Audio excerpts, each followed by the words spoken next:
감사합니다. 자, 우리 날이 참 덥고 얼마 전에는 그렇게 비가 많이 와가지고 힘들게 했는데 이제 오늘은 아주 뜨거운 그런 날이었습니다. 건강한 모습으로 또 이 심야에 뵙게 돼서 반갑고요. 오늘도 주의 은혜가 넘치시기를 축복합니다. 자, 우리는 이렇게 가정마다 보면은 그 가정 나름대로의 문화가 있는 거예요. 문화가 있습니다. 그래서 그 가정에 나름대로의 특징이 있습니다. 또 그 평소에 생활 습관이 있고 그런 걸 이제 느끼게 됩니다. 이제 우리 첫째 아이가 이제 결혼하고 나서 이제 이렇게 얘기를 하는데 그 시댁을 보니까 우리 가정하고 문화가 틀리더라는 거죠. 우리는 이럴 때 이런 반응이 있는데 거기는 전혀 다른 반응을 보인다는 거예요. 허기야 뭐 거기 삼형제 키우면서 얼마나 전투적이겠어요. 그 아들 셋 키우면서. 이제 우리는 그래도 딸 둘에 아들 있고 이제 이러다 보니까 어떤 그 문화가 이제 다른 거죠. 독특한 그 가정만의 룰이 있는 겁니다. 이제 이런 가정이 있는 거죠. 그 식사하기 전에 밥 먹기 전에 손을 씻는 거 아주 중요하게 생각하는. 그래서 외출 후에는 어떤 가정은 완전히 샤워하지 않으면 안 되는 가정이 있더라고요. 실제로. 근데 외출 후에 뭐 샤워는 하지 않더라도 세수를 하고 손을 씻어야 되는 이제 그런 가정이 있는데 또 이런 가정이 있죠. 식사 후에 눕지 않기. 식사 후에 바로 누우면 뭐 된다고 그래요? 옛날에 어르신들이 소된다고 그래가지고 옛날에 이제 밥 먹고 나서 누우면은 막 소된대요. 그래가지고 제가 얼마나 놀랬는지 밥 먹고 나서 그냥 피곤해서 이렇게 누웠을 때 소된다고 그래가지고 막 저기 머리에 진짜 저기 뿔이 나는 줄 알고 그 어렸을 때 뿔이 나는 줄 알고 소처럼 음매하는 줄 알아 그렇게 충격받은 적이 있었습니다. 이제 나름대로의 그 가정의 룰이 있단 말이에요. 그런데 손을 씻지 않고 나서 이제 밥을 먹은 거예요. 뭐 이유가 뭐 다른 가족이 먼저 들어가서 타이밍이 안 맞아가지고 그냥 먹게 됐을 수도 있고 또 방금 전에 밖에서 그 손을 씻고 왔기 때문에 안 씻고 먹을 수도 있고 뭐 상황이 이제 있지 않습니까? 이제 그렇다고 해서 손을 씻지 않았다고 해가지고 밥상을 둘러엎고 그리고 난리를 친다고 하면 그 이상하잖아요. 그러니까 벼룩잡기에서 뭘 태운대요? 초가상간을 다 태울 수 없는 거죠. 자, 우리는 이제 예를 들어서 이제 손 씻는 게 중요하다. 그러면 손 씻는 것이 그렇게 중요하냐 말이에요. 화목하게 식사하는 것과 손 씻는 것과 어떤 것이 더 중요한가? 어떤 것이 더 중요한가? 이렇게 생각을 해보면 손 씻는 것 때문에 체할 수 없는 거예요. 손 씻는 것 때문에 아내가 또 뭐 가족이 맛있게 준비한 그 음식을 제대로 먹지 못하고 풀풀거리고 그냥 그 먹는 둥 마는 둥 그렇게 흩어질 수는 없단 말이죠. 이제 제가 뭘 말씀을 드리려고 하냐면 이제 오늘 이 본문 말씀에 보면 이제 바리새인과 서기관들이 예수님의 제자들에 대해서 시비를 겁니다. 뭐라고 시비를 거냐면 어찌하여 장로들의 전통을 범하나이까. 여기 장로들이라고 하면 이제 원로들입니다. 그러니까 유대교의 원로들, 나이 많은 사람들. 그래서 지금까지 그런 율법에 대해서 다 경험을 했고, 그리고 나름대로 그 한마디 하면 어흠 하면 그 영향력이 끼칠 수 있는 그런 원로들입니다. 그 원로들의 그 전통을 범하나이까 떡 먹을 때에 손을 씻지 아니하였나이다. 그러니까 바리새인과 서기관들이 볼 때에 손을 씻지 않고 떡을 떼는 이 제자들 볼 때 이게 도저히 이해가 되지 않는 거예요. 이건 있을 수가 없는 일이에요. 더군다나 그게 이제 전통이 돼가지고 이건 반드시 씻고 먹어야 된다. 씻고 음식을 먹어야지 씻지 않고 음식을 먹으면 안 된다. 아예 그게 전통 규례가 되어버렸어요. 그래서 아주 중요한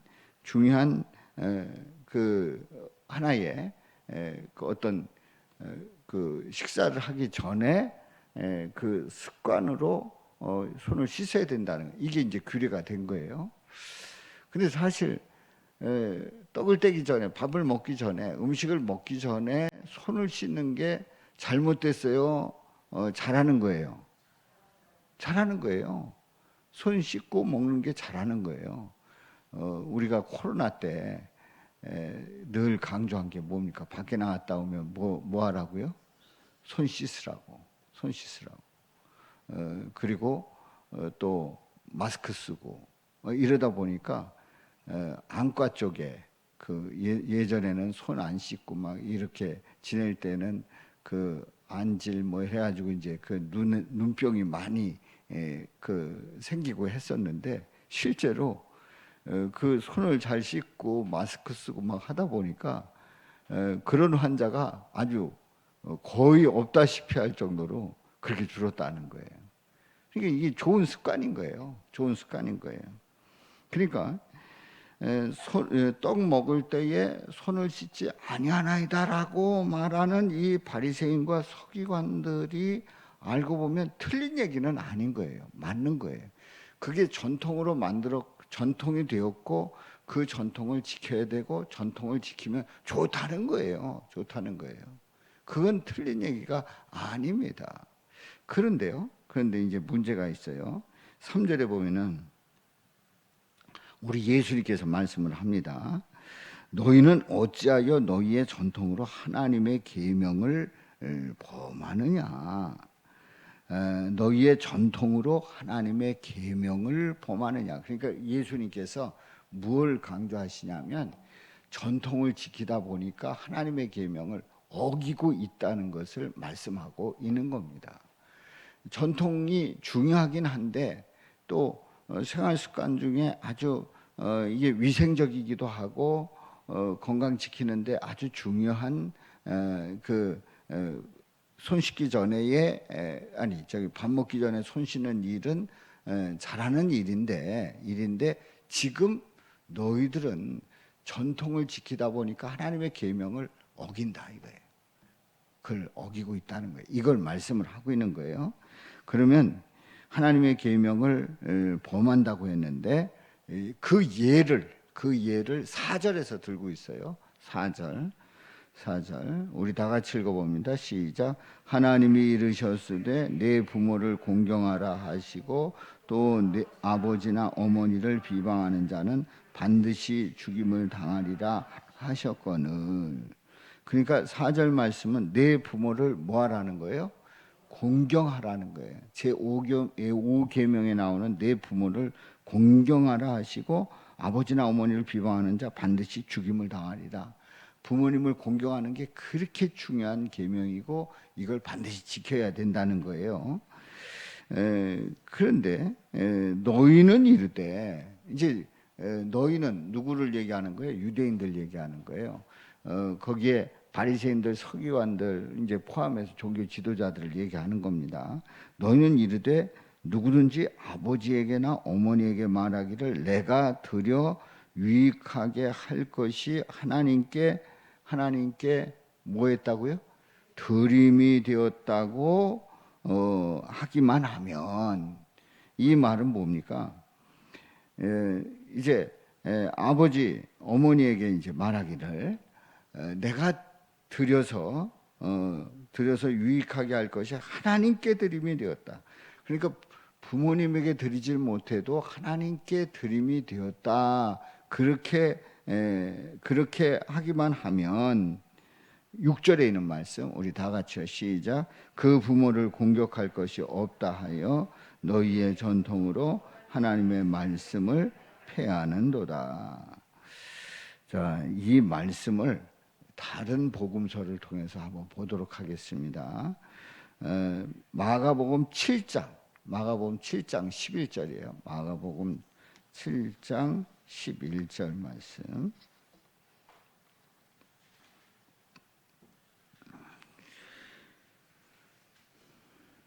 7장 11절 말씀. 이제 하나님께 드림이 되었다. 이게 이제 어떤 용어로 사용되고 있는지를 보겠습니다. 11절 다 같이요. 너희는 이르되 사람이 아버지에게나 어머니에게 말하기를 내가 드려 유익하게 할 것이 고르반 곧 하나님께 드림이 되었다고 하기만 하면 그만이라 하고. 예. 그러니까 아버지 어머니를 잘 섬겨야 되는데 하나님께 드림이 됐다. 하나님께 드림이 되었다. 그걸 한 단어로 뭐라고 그런다고요? 고르반. 이 고르반이라고 하는 거는 이제 헌물, 제물 이런 뜻입니다. 고르반이. 그러니까 하나님께 드렸다. 그래서 아버지 어머니를 섬기지 않아도 하나님께 드린 그걸로 모든 게 다 끝났다. 그만이다. 그게 죄가 되지 않는다. 이런 해석을 그들은 하고 있었단 말이에요. 그러니까 잘 생각해 보면은 하나님께 드림이 되었다. 고르반, 제물로 드렸다. 헌물로 드렸다.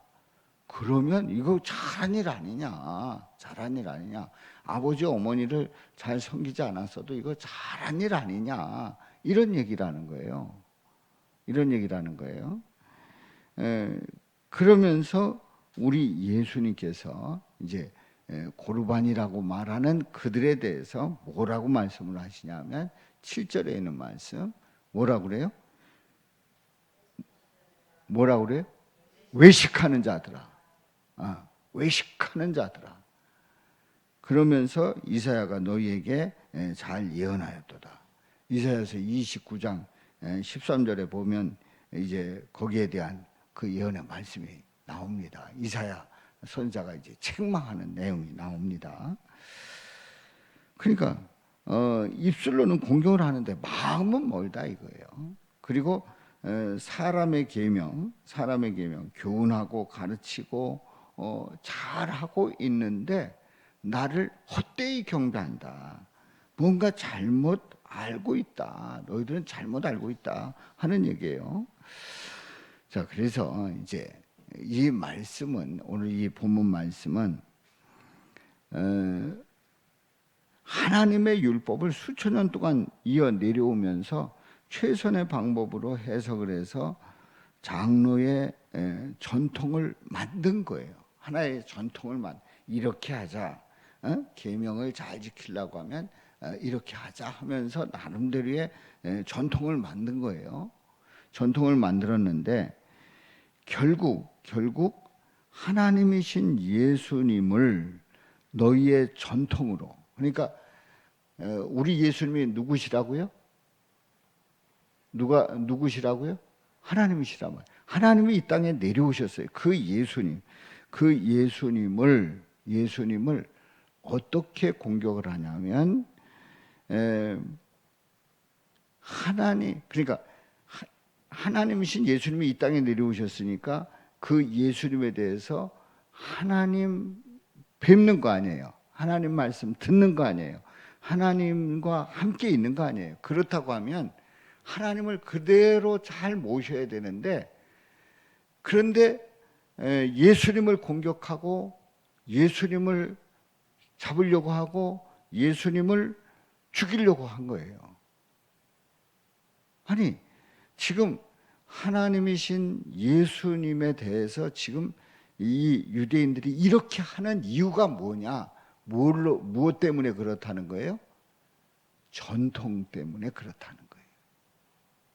그러니까 하나님의 말씀을 장로들의 그 전통을 통해 가지고 그 전통 속에 그 하나님의 말씀을 변형시켜 가지고 다시 예수님을 보니까 예수님이 이상하게 보이는 거예요. 그리고 신성 모독하는 것을 보고 이 예수님이야말로 죽이려고 하는 거예요. 그러니까 이렇게 그 유대인들은 바리새인들 서기관들은 성경 말씀을 정확하게 해석했다는 거예요. 잘못 해석하고 있다는 거예요. 잘못 해석하고 있다는 거예요. 잘못 해석해서 전통을 만들고 그 전통으로 인해서 하나님이신 예수님을 죽이려고 하는 거예요. 그러니까 우리가 믿음 생활하면서 하나님에 대한 예수님에 대한 그 고백이 해석이 어떠냐에 따라서 우리의 신앙생활은 완전히 달라질 수가 있어요. 그러니까 우리가 예수를 믿으면서도 예수님에 대한 그 해석이 예수님에 대한 그 믿음의 고백이 달라지면 우리의 신앙이 이상하게 바뀌게 되는 거란 말이지요. 그래서 원래 하나님의 뜻과 상관없이 그렇게 그 전통을 만들고 그 전통에 의해서 하나님이신 예수님을 죽이려고 했던 그 이유가 뭐냐 말이에요. 그 이유는 바로 선과 악의 기준이 누구에게 있다고요? 하나님께 있다고 하면, 선과 악의 기준이 예수님께 있다고 하면 예수님을 정확하게 볼 수 있어요. 근데 선과 악의 기준이 인간에게 있을 때 결국은 장로의 유전으로 예수님을 죽이는 그 결과를 가져왔다는 거죠. 우리 예수님께서 이제 오늘 마태복음 15장에서 이렇게 말씀을 하실 때에 이미 경고를 한 거예요. 너희들은 지금 잘못 보고 있다. 지금 잘못 해석하고 있다. 지금 제자들한테 손을 씻지 않았다고 막 죄를 범했다고 막 지적을 하는데 너희들은 계명을 이미 지키지를 않고 있고 어긋내고 있고 결국은 너희들은 그런 관점으로 그런 전통으로 나를 죽일 수 있다라고 하는 것을 미리 알려주고 있는 거예요. 경고를 보내는 거예요. 그런데 이들이 이 얘기를 듣고 정신 차려야 되겠다 했어요? 아니에요. 그냥 그 길로 간 거예요. 결국 예수님을 십자가에 못 박는 거죠. 자, 손 씻으면 선이고 손을 씻지 않으면 악이다. 이렇게 말하는 거는 시대와 상황에 따라서 변할 수 있어요, 없어요? 있어요. 변할 수 있어요. 변할 수 있단 말이에요. 인간이 만든 것이 기준이 되면 이게 언제든지 변할 수가 있단 말이지요. 우리는 요전에도 말씀을 드렸습니다마는 차가 무슨 통행을 하죠? 우리나라는 우측 통행합니다. 근데 사람은 우측 통행이에요? 좌측 통행이에요? 저기 얘기하지 말고 손 들어 봅시다 한번. 이거는 그 사회 생활을 하는 우리의 습관에 대한 상식인데 한번 손 좀 들어봐요. 우리가 길을 걸어갈 때 우측 통행이 맞아요? 좌측 통행이 맞아요? 차는 어디라고요? 우측 통행이에요. 일본은 무슨 통행이라고요? 좌측 통행이에요. 일본은 좌측 통행, 우리나라는 우측 통행이에요. 그러면 사람은 우리 현재 사람은 우측 통행이에요? 좌측 통행이에요? 좌측이라고 생각되시는 분? 옛날에. 아까는 좌측 통행이 몇 분 계셨었는데 그때 바로 손들게 하는 건데 우측 통행이 소리가 커지니까 그냥 쑥 들어갔어요. 실제로 좌측 통행이었어요. 그래서 예전에 바른 생활 뭐 이런 거 할 때 선생님들이 어디로 가라고 그래요? 네, 좌측으로 가라고 그랬어요. 근데 어느 날부터 우측 통행이에요. 우측 통행이. 그래가지고 그 어딜 갔더니 그 가이드가 우리나라는 전에는 좌측 통행이었는데 우측 통행으로 바뀌었다 이 얘기를 하니까 그런 게 있냐는 거예요. 그런 게 있냐는 거예요. 그냥 가면 되지 않냐는 거예요. 아니라고. 우측 통행하게 돼 있다고. 근데 우리가 좌측 통행하는 게 습관이 돼 있다가 이제 우측 통행이 되다 보니까 어느 때는 계단에 갈 때 우측으로 해야 될지 좌측으로 할 때 서로가 왔다 갔다 할 때가 있잖아요. 부딪힐 때도 있고. 근데 우리는 그 보행도 우측 통행이 됐어요. 일본식을 따랐다가 아니다. 차가 우측 통행이면 사람도 우측 통행이다. 이렇게 해가지고 우측 통행이 됐단 말이에요. 자, 이거는 한마디로 얘기해서 인간의 기준이 바뀌었다는 거예요. 시대에 따라 상황에 따라서 바뀌었다는 거예요. 인간의 기준으로 전통에 의해서 율법의 해석이 바뀌면 결국은 인간에 의해서 바뀌면 계명을 범한 것과 같다고 하는 말씀을 오늘 우리 예수님께서 말씀을 하시고 있는 겁니다. 그런데 유대인들은 율법을 어겨놓고도 자신들은 율법을 잘 지킨다고 항상 본인들은 잘 지킨다고 생각을 했단 말이지요.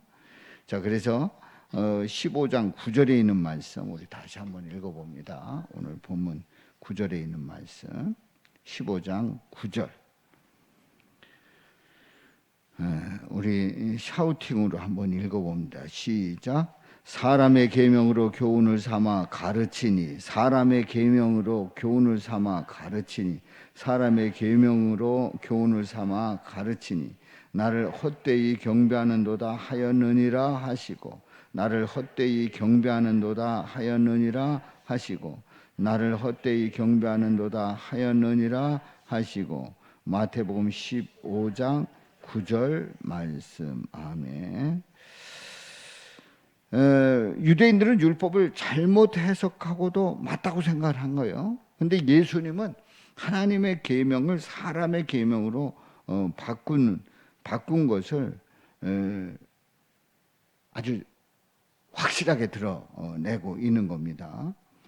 그러니까 우리 예수님은 율법의 의미를 너무나도 잘 아셨고 그리고 직접 그 율법을 만드셔서 직접 모세에게 전해 주었단 말이죠. 그런데 그 모세는 잘 알기는 알았지만 표면적인 그런 해석을 하게 됐고 이제 그런 해석 속에서 살아가게 된 거죠. 그런데 우리 예수님은 이제 다시 오시면서 그 율법을 정확하게 해석하시는 분으로 오신 거예요. 그래서 예수님은 율법의 처음에 무슨 자? 율법의 수여자. 두 번째는요, 율법의 해석자. 정확하게 해석하시는 분이다. 그래서 이제 오늘 말씀의 결론은 이겁니다. 우리는 성경을 볼 때에 성경을 내 관점으로 보는 게 아니라 누구 관점으로요? 예수님 관점으로 보는 거고 예수님 관점으로 보면서 예수님으로 해석해서 예수님의 뜻을 정확하게 고백하고 또 믿음으로 나가시기를 주님의 이름으로 축원합니다. 그래서 이번 돌아오는 주일에는 율법의 수여자, 율법의 해석자, 그리고 율법을 성취하시는 분, 성취자에 대해서 함께 은혜를 나눕니다. 이제 이번 주일날 나눌 말씀이고요. 저와 여러분들이 늘 성경을 내 관점이야, 나는 이렇게 생각한다가 아니라 예수님이 뭐라 하셨냐, 그렇게 보시고 그 말씀 따라 나가셔서 승리하시기를 주님의 이름으로 축원합니다.